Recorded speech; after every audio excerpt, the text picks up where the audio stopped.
We had the books in the house. He read the stories to us. As a kid, we read them also. We enjoyed them. And they were sort of just a part of the family.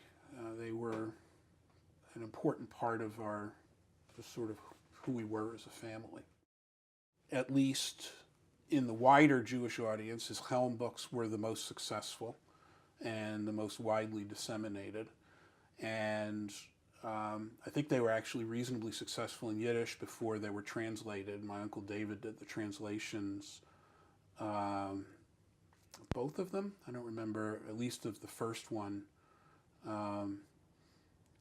Maybe the second one was originally written in English. I can't recall. I think maybe it was. And what are those books about? Well, those are folk tales of, his take on life in the shtetl in a humorous slant.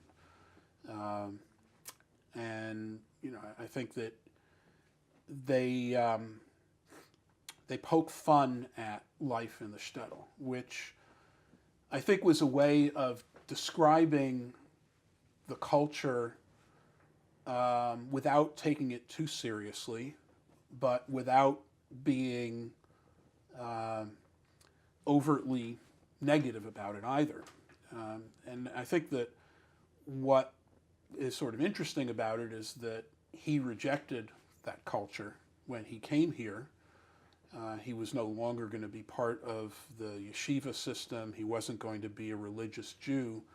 And the stories are really about religious Jews in the shtetl. And there's always, or in many of the stories, there's a rabbi involved in one way or another. And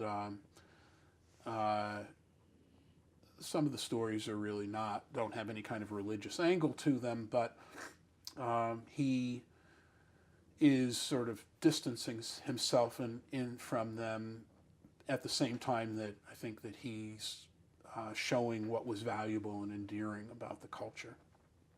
So that was the book. Those were the books that, and he, when I was at Boybrook, he came and read his Chelm stories to the campers in the auditorium at least once. I'm not sure if he did it more than once while I was there. I don't know what he did before I was there.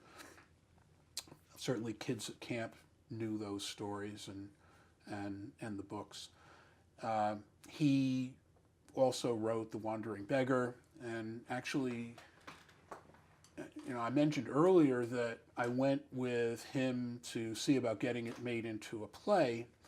When I was a kid, we had phonograph records, which were the recording of The Wandering Beggar having been done as a radio play. And I don't know what year that was done in. I think maybe I still have the cassettes, but in any event, we used to listen to those when I was a kid, and we enjoyed them very much. He had some other children's stories that were probably less successful and less widely known. And then he had his scholarly writing. And, well, actually, I should back up. Late in life, he wrote the Rabbi's Bible, which was a textbook for Sunday school, basically, for probably for use in Reform congregations. And that started with the Torah, but also included, I believe, a volume about the prophets. And then, so that was also, I guess, in the genre of, children's books in some way. And I think that these probably wouldn't be used for high school level education. It was probably younger.